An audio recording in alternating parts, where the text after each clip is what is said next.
அனைவருக்கும் என் இனிய காலை வணக்கம் சொந்தங்களே. இன்று ஆன்மீக கதைகள் நாம் பார்த்து வருகிறோம். அந்த அளவிலே நான் இன்று காணுகின்ற தலைப்பு வியாசரின் காசி விஜயம். காசியில் சிவபெருமான் விஸ்வநாதர் என்ற பெயரிலும் ஜெகன்மாதா அன்னபூரணி என்ற பெயரிலும் அங்கே குடிகொண்டிருக்கிறார்கள். காசி புனிதத்தின் எஜமானரான விஸ்வநாதரும் எஜமானியான அன்னபூரணியும் விளங்குவதால் அங்குள்ள மக்கள் எப்போதுமே செல்வ செழிப்போடும் மகிழ்ச்சியோடும் நிம்மதியோடும் வாழ்ந்து வருகிறார்கள். காசியில் இருந்த மக்கள் செல்வ செழிப்போடு இருப்பதற்கு காரணம் அதை பிறருக்கு வழங்கி மகிழும் மனப்பான்மை ஒரு இலக்கணமாக திகழ்ந்தார். காசியில் இருந்த மக்கள் செல்வ செழிப்போடு இருந்ததற்கு காரணம் அவர்கள் காசிக்கு செல்பவர்களுக்கு வயிறார உணவும் மகிழ்ச்சியான பொருள்களும் கொடுத்தார்கள். சென்றவர்கள் வாங்கி சென்றார்கள். வேதங்களை 4ஆக பகுத்தும் மகாபாரதம் புராணங்கள் ஆகியவற்றை இயற்றியும் நமது மதத்திற்கு பெரிதும் சேவை செய்தவர் வியாச பகவான். காசியில் பசியால் வருந்தவர்களே கிடையாது. பணவசதி படைத்தவர்கள் அங்கு எப்போதும் ஏராளமான தர்மங்களை செய்து கொண்டிருக்கிறார்கள். எனவே அங்கு சென்றவர்கள் யாருமே பசியோடு இருக்க வேண்டிய அவசியமில்லை. இவ்விதமாக காசியின் பெருமைகளை அறிந்த சந்தர்ப்பங்கள் கேட்ட வியாசர், என்ன இவ்வளவு பெருமைகளை சொல்லுகிறார்களே, நாம் ஒரு முறை சென்று பார்க்கலாமே என்று தனது சீடர்கள் எல்லாம் அழைத்துக் கொண்டு அங்கே காசிக்கு செல்கிறார்.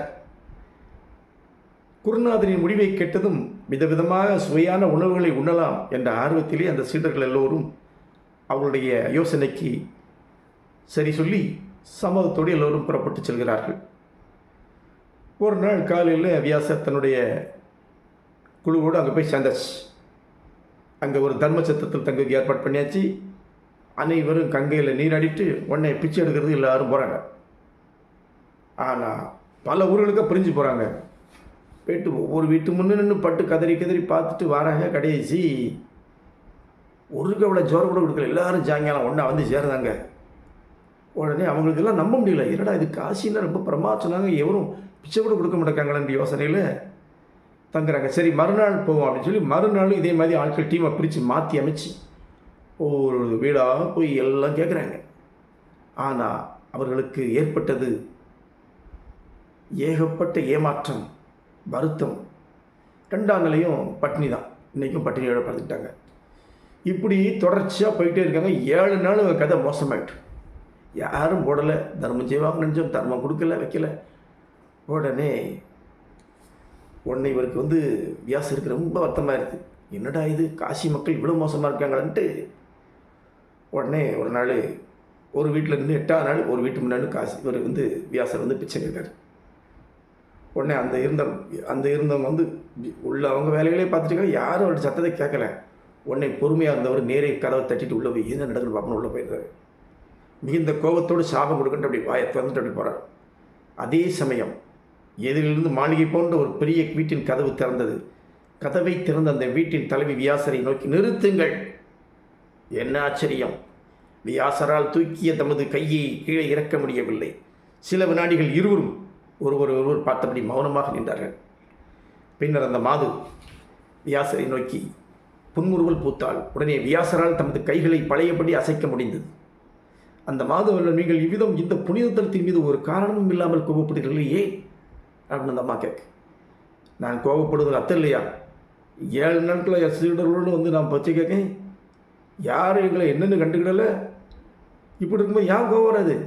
பெரிய புனிதத்தலம் சொல்லிக்க அப்படின்னு அந்த மாது உடனே அப்படி சிரிக்கிறார். புன் சிரிப்போடு, உங்கள் சீடர்கள் எல்லோரையும் என் வீட்டுக்கு அழைத்து வாருங்கள், உங்கள் அனைவருக்கும் நான் விருந்தளிக்கிறேன் என்று அந்த பெண்மணி சொன்ன உடனே இவர் நேரே போய் சீடர்களால், எப்பா எல்லாம் வாங்க, நீங்கள் நல்ல சாப்பாடு கிடைக்கி வாருங்கள் சொல்லி எல்லோ சீடர்களையும், அவங்க நிறைய பேர் பசி பட்டினால் நடக்க முடியாமல் அப்படி இப்படிமா கிடக்காங்க. இருந்தாலும் சரி சாப்பிடணுங்க ஒரு ஆர்வத்தில் எல்லாரும் கிளம்பி வராங்க.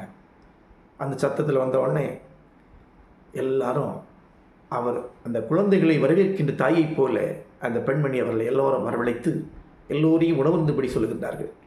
வியாசரும் அவர் சீடர்களும் வரிசையாக அங்கே போட்டிருந்த ஆசனங்களிலே அமர்கிறார்கள். அவர்கள் எதிர்வீட்டு தலைவியின் உத்தரவுப்படி பணியாட்கள் வாழை இலைகளை கொண்டு வந்து அவர்களுக்கு விரித்து நல்ல உணவு பரிமாறப்படுகிறது. சாப்பிட்டவர்கள் அனைவரும் மாதை நோக்கி விழித்தார்கள். வீட்டு தலைவியும் அவர்களை உற்று பார்த்துவிட்டு, ஏன் சாப்பிடாமல் சும்மா இருக்கிறீர்கள்? சாப்பிட ஆரம்பிக்கலாமே என்றார். அவர்கள் அப்படி சொன்னதை கேட்டதும் வியாசருக்கு கோபம் பொத்துக்கொண்டு வந்தது.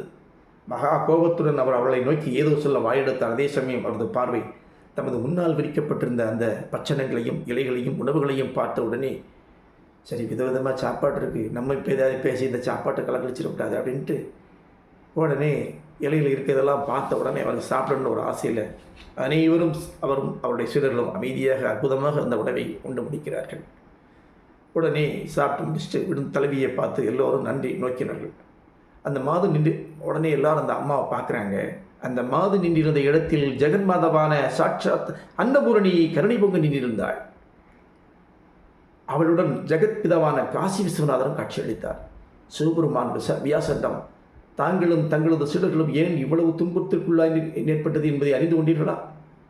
உங்களில் ஒருவர் கூட பத்தி சிரத்துடன் இந்த புனித பயணத்தை மேற்கொள்ளவில்லை.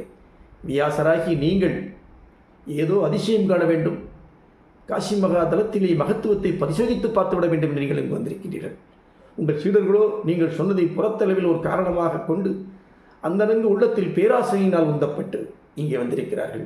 இத்தகைய எண்ணங்களோடு ஒருவர் காசி யாத்திரையை மேற்கொள்வது சரியாகுமா? பக்தியோடு வந்திருந்தால் உங்கள் அனைவருமே ஆன்மீகமான வேறு வேறு அனுபவங்கள் ஏற்பட்டிருக்கும் என்றார். வியாசர் தமது குற்றத்தை உணர்ந்து வருத்தப்பட்டார். அவரும் அவரது சீடர்களும் தம் முன் எழுந்துள்ள விஸ்வநாதரையும் அன்னபூரணியையும் பக்தியோடு சாஷ்டாங்கமாக நமஸ்கரித்துவிட்டு தங்கள் ஊருக்கு செல்கிறார்கள். இதிலிருந்து என்ன புரிகிறது? கடவுளை பக்தி சிரத்தையோடு வணங்க வேண்டும். ஊரார் மெச்ச வேண்டும் என்பதற்காக, பிறர் பார்க்க வேண்டும் என்பதற்காக வணங்குவதில் எந்தவித அர்த்தமும் இல்லை. ஐயா என்ன சொல்லிருக்கிறார்? 5 மலர் கொண்டு அனுதினமும் நினைப்பவருக்கு ஆஞ்சாரமாய் நின்று காப்பேன்னு சொல்றார். தர்மம் இட்டவரும் நல்லவன் தான், தர்மம் விடாதவனும் நல்லவன் தான். கண்டி நான் பணம் கொடுத்தா தான் நான் பெரிய ஆள் கிடையாது அப்படி சிலர் நினைக்கிறாங்க. அது தவறு. எவர் ஒரு மனிதன் மனதிலே நல்ல எண்ணம், நல்ல சிந்தனை, உயரிய பண்புகள் இருக்கிறதோ, எதை நினைத்தாலும் உள்ளன்போடு நினைத்தால் அது நிச்சயமாக நடைபெறும் என்ற நல்ல செய்தியோடு உங்களிடமிருந்து விடைபெறுபவர் தென்றல் தவழும், தென்காசி மாவட்டம் திப்பனம்பட்டி கிராமம், துளசி நகர் நிறுவனர் சுலோ மதன கோபால், பிகாம் MA. வணக்கம்.